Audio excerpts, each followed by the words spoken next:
class, and we are continuing on with the CBSE sample term 1 paper 20, 21, 22, which is for 40 marks for the 50 questions out of the 60. And we also discussed the type of questions. As you see, of course, it's multiple choice questions. You have fill up the blanks, statements, then the not statements, which does not do something, which is very important. Case study, match the columns, assertion and reason, then you have pictorial and you also have numerical. तो ठीक है, तो ये सारा हम लोग ने discuss किया और साथ में देखा गया है कि आपने कुछ लिखना नहीं है, आपने OMR शीट में डालना है. I'm sure by now you know what's an OMR. That is optical mark reader, yeah, recognition sheet, which is the work of the computer. So you are the computer children of this place. So now हम लोग ने 12 तो ख़त्म कर लिए थे. अब हम again we are doing section 1 जिसमें 24 क्वेश्चंस हैं. उसमें से 24 में से सिर्फ 20 करने हैं और उसमें भी हमने 12 पहली क्लास में 6, फिर नेक्स्ट क्लास में 6 करे थे. अब हम 13 ऑनवर्ड्स देखते हैं कितने में हो जाएगा. ओके, तो 13 question it starts with a dash. Is the portion of agricultural produce which is sold in the market by the farmers after meeting their self-consumption requirement. पूरा उन्होंने बता ही दिया है कि क्या है, कि जब आपने सेल्फ कंजम्पशन कर लिया है तो क्या है, व्हाट इज़ इट. इन्होंने ऑप्शंस दिए हुए हैं. ठीक है, ट्रेड सरप्लस बोलेंगे, ठीक ही लग रहा है वैसे ट्रेड सरप्लस, पर is it a marketable surplus या फिर इट्स अ प्रोड्यूसर सरप्लस, ऐसे भी लगता है सही है. या कंज्यूमर सरप्लस. ऑफ कंज्यूमर तो नहीं है, वो प्रोड्यूसर भी हो सकते हैं, ट्रेडर्स भी हो सकते हैं, but generally we call it marketable surplus. पूरा एक चैप्टर ऑन मार्केटिंग. तो जब फार्मर्स ने अपना सेल्फ कंज्यूम कर लिया है तो वो जो उनका सरप्लस जो बचता है ओवर एंड अबव, उसको वो फिर भेजते हैं मार्केटिंग के लिए. ठीक है, तो यहाँ पे आपने क्या डालना है, बी को आप OMR शीट 13 में डाल दोगे. Now let's just take the 14th one. कहता है कि read the following statements carefully and choose the correct alternative given below. अब स्टेटमेंट 1 क्या कहता है, poverty line in India is defined in terms of monetary value of the minimum nutritional, that is calorific requirements of an individual in a day. Okay, and the second statement is the definition of poverty line in monetary terms has not changed over the years. अब इसको हमने देखना है. तो पहला statement तो सही लग रहा है ना, कि monetary value of the nutritional requirement.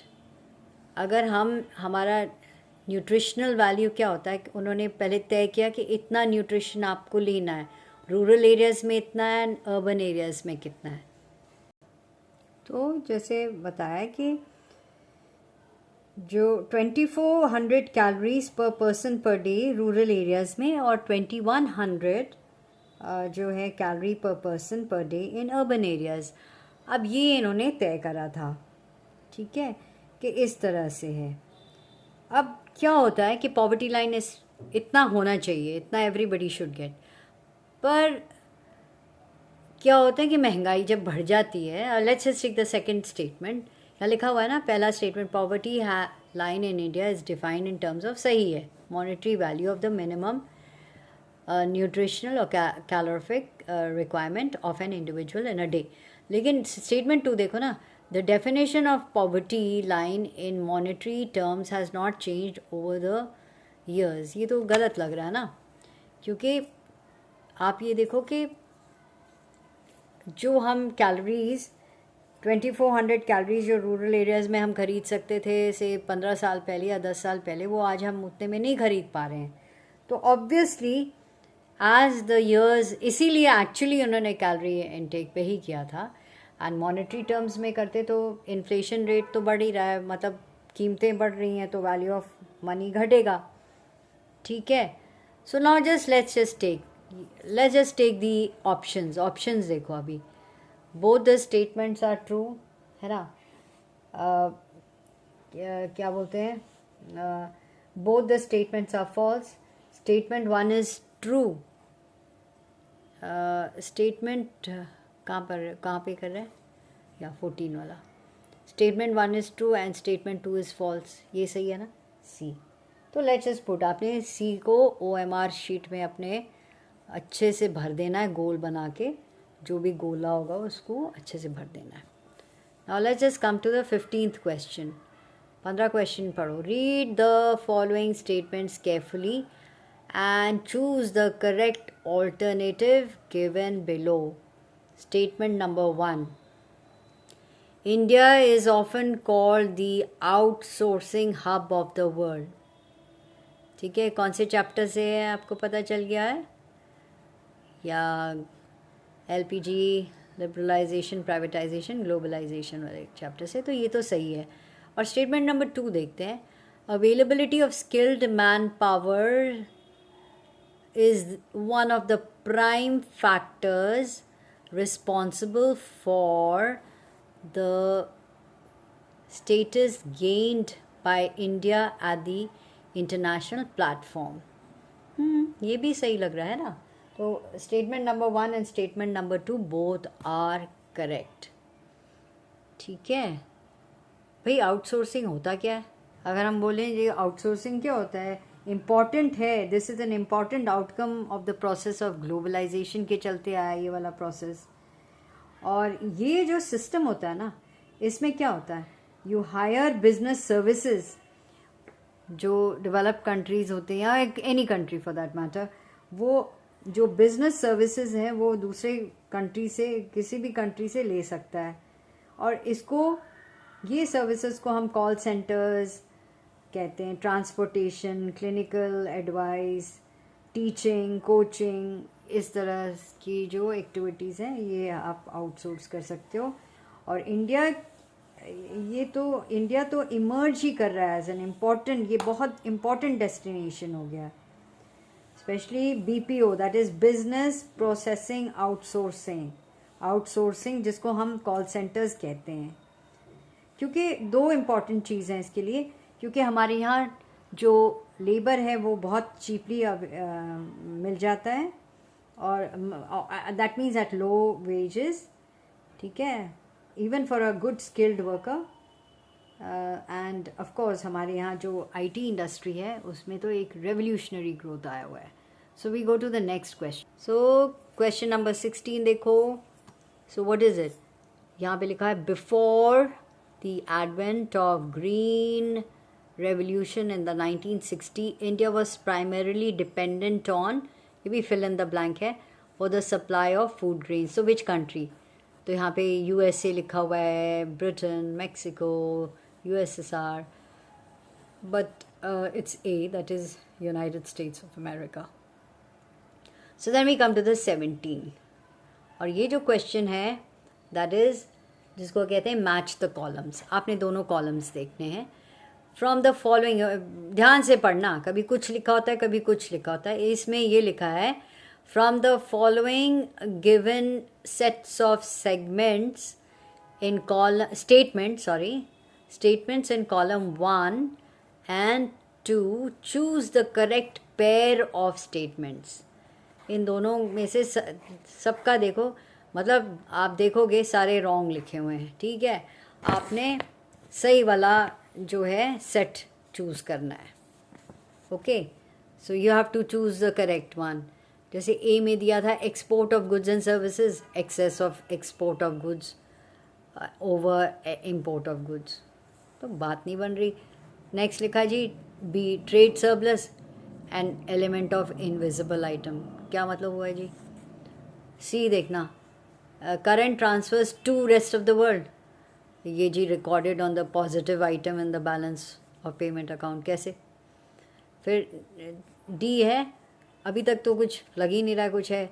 Portfolio investment है, ये है फॉरेन इंस्टीट्यूशनल इन्वेस्टर्स. ये थोड़ा सही लग रहा है. तो यही हो गया, आपने डी को अपने OMR शीट में डाल देना है. So let me just talk a little about it. तो जब हम मैच द कॉलम्स में बता रहे थे पोर्टफोलियो इन्वेस्टमेंट, तो क्या है ये फॉरेन इन्वेस्टमेंट जो होता है, 2 प्रिंसिपल कॉम्पोनेंट्स हैं कैपिटल अकाउंट का, बोरोइंग एंड फॉरेन इन्वेस्टमेंट.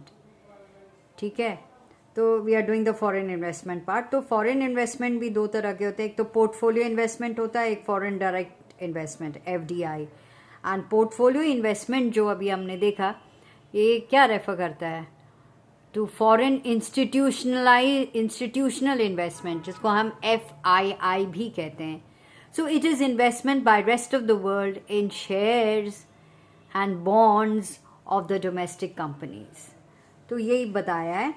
तो इसीलिए इंस्टीट्यूशन, याद है मैंने कहा FII हो गया, ठीक है, यहाँ पे लिखा हुआ है ना FII, foreign institutional investors. Exactly. So portfolio investment basically refer ही करता है to foreign institutional investment. That means investment in shares and bonds of the domestic companies. That is, it is investment by rest of the world in shares and bonds of the domestic companies. तो ये तो आपको समझ में आना चाहिए कि भाई हम लोग अभी सैम्पल पेपर कर रहे हैं, तो कुछ भी आ सकता है रिलेटेड टू दैट. थोड़ा बहुत उन्होंने दिखाया कि डिफरेंट तरह के क्वेश्चंस कैसे आएंगे. So when we mark the D, देखो ऑल्टरनेटिव्स भी दिए थे A1, B2, C3, D4. This can be changed, by the way, अलग अलग हो सकते हैं. Now let's just come to the 18th one. National Bank for Agriculture and Rural Development, that is NABARD, was set up in 1982 as the dash body to coordinate the activities of all institutions involved in rural financing system. Okay, so fill in the blank here with correct alternative, so you will have to find out. So it's a main bank, you should know that it's a main bank. तो main का एक meaning होता है apex, highest. So cooperative भी है, micro credit, private credit. So it's a main bank, it's an apex bank. ठीक है, like for example for the agricultural side, it is the most important bank. Now when you're talking of, this is of course from rural credit, that is rural development में से है rural credit. तो इसमें आपने देखा कि जो rural credit में NABARD is all in all, पूरा short term credit, medium term credit वगैरह सारा जो है, जो इंस्टीट्यूशनल क्रेडिट सोर्सेज है ना, उसमें ये it plays a very important role. तो उसमें क्या क्या आ जाता है, सारे commercial banks, state bank of India and other commercial banks, फिर कोऑपरेटिव क्रेडिट सोसाइटीज़ भी आती हैं, रीजनल रूरल बैंक्स, ये सारे जो हैं. इसका जो है कौन देखता है, ये एंड लैंड डेवलपमेंट बैंक्स भी होते हैं. और सेल्फ हेल्प माइक्रो, आजकल एक बहुत इम्पॉर्टेंट है इसमें, micro credit programs and self help groups, सबकी देखभाल या सबको नाबार्ड की देख रेख में होते हैं सारे. Okay, so they are the ones who look after the rural credit, the institutional rural credit. Okay, so you will write B here. Now we come to कौन सा है, 19. ऑलराइट, सो 19 में the government of India has decided to vaccinate the adult population in India with Covaxin, Covishield without any charge. This would be categorized as fill in the blank with correct alternative. So when you see the correct alternative, you can know, okay, this is government budget, macroeconomics से ये question है. तो revenue nature income, capital nature expenditure, revenue nature expenditure या capital nature income. So obviously you know कि it's expenditure of the government. तो आपको ये पता करना पड़ेगा कि रेवेन्यू नेचर एक्सपेंडिचर है कि कैपिटल नेचर एक्सपेंडिचर है. तो जैसे ही आपके दिमाग में आएगा you will start thinking of क्या है. तो अगर हम सोचेंगे जी कैपिटल नेचर एक्सपेंडिचर, अगर मेरे दिमाग में जैसे आया था कि capital expenditure which leads to creation of asset और रिडक्शन ऑफ लाइबिलिटीज़. ठीक है, लाइबिलिटी क्या होता है? Responsibility of the government. तो मुझे ऐसा लगा कि you know when you start thinking you can think हाँ जी, क्योंकि ह्यूमन रिसोर्स डेवलपमेंट हो सकता है इससे कि इतने लोग मर रहे थे अगर वैक्सीनेट नहीं करेंगे तो skilled people were also being killed, people were spreading the disease and all of that. So ये भी हो सकता है. और revenue expenditure is expenditure which does not lead to any creation of asset. कोई एसेट तो बना नहीं, ना ही कोई लाइबिलिटीज़ जो है वो रिड्यूस होती हैं, रिस्पॉन्सिबिलिटी रिड्यूस होती हैं. तो सच में मैंने जब मैं पढ़ रही थी when I was going through it, तो मेरे मन में बहुत सारा ऐसा सोच आ रहा था कि क्यों नहीं, it can be capital expenditure and all, but of course so you know now I am just telling you. देखो ये है जो इन्होंने आपको 4 दिए हैं आपके हाथ में. कभी कभी ना you are sitting on the fence, आपको समझ में नहीं आ रहा है कि ये है या ये आंसर, ये क्वेश्चन है का दिमाग में चल रहा है. अब बाद में you can, because you don't have the answers. वो तो जब मैंने आंसर देखा लगा हाँ ठीक है ये भी हो सकता है. बट उस time when you are sitting in the hall there might be questions, ऐसे क्वेश्चंस हो सकते हैं जिसमें आपके 2 जो हैं जो आपको दिए हुए हैं ऑल्टरनेटिव्स या ऑप्शंस, बिल्कुल लगेगा कि यार यही सही है. तो आपको अगर ऐसे जो हैं क्वेश्चंस मिलें you must let them go then, क्योंकि आपके पास 4 चॉइस आपके हाथ में हैं. So by the way of course let me give you the answer. It is revenue nature expenditure. So C को आपने मार्क कर देना है. Now we come to question number 20. So question 20 क्या बोलता है कि dash is not, ये not statement आ गया ना भाई, not statement, a reason for poverty in India. Fill in the blank with the correct alternative. तो 4 alternatives दिए हैं. तो आपको लगेगा population explosion, हाँ इससे तो poverty होती है. Rise in per capita GDP, इसमें भी समझ में नहीं आ रहा है कि पर कैपिटा जीडीपी, अगर जैसे जीडीपी एंड वेलफेयर जब हम कर रहे थे तो इसमें तो है नहीं कि जीडीपी अगर बढ़ा हुआ है तो पॉवर्टी घट जाएगा, लेकिन ऐसे नहीं लगता कि रीज़न तो है नहीं फॉर पॉवर्टी फिर भी. फिर नेक्स्ट है लो कैपिटल फॉर्मेशन, बिल्कुल it is a reason for poverty in India. And socio economic exclusion, that means जो पुअर हैं they are not allowed in, they have their own thing, they are not allowed in places etc, maybe because of the caste system and all of that. तो ये सारे reasons हैं poverty, so they remain within their own selves. तो A, C और D तो they are reasons for poverty, but B, a rise in per capita GDP is not a reason for poverty in India. So you will अपनी OMR sheet पे आपने क्या लिखना है? B को आपने कलर कर देना है राउंड करके. Now we come to question number 21. कहते हैं in a hypothetical economy, hypothetical means we just make believe, Mr. Neeraj has deposited ₹100 in the bank. It is assumed, उसने मिस्टर नीरज ने कितना डिपॉजिट किया बैंक में? 100 रुपये. और एज्यूम क्या है? यू थिंक कि कोई और करेंसी है नहीं सर्कुलेशन में, इकॉनमी में. फिर द टोटल उसमें मनी सप्लाई कितना होगा इकॉनमी विल बी कितना?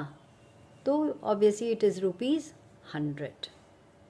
ओके, तो मनी सप्लाई हो गया ना. So money supply of a country क्या होता है? The stock of money on a specific day. तो स्टॉक वेरिएबल होता है. So coming to the next question number 22. Since independent, अच्छा this is from money macro economics से. Let's go to question 22. Since independence, India has witnessed a considerable fall in the infant mortality rate. मतलब जो 1 साल से कम बच्चों की जो मृत्यु दर है, मोर्टालिटी रेट है, उसमें कमी आई है, कंसिडरेबल फॉल।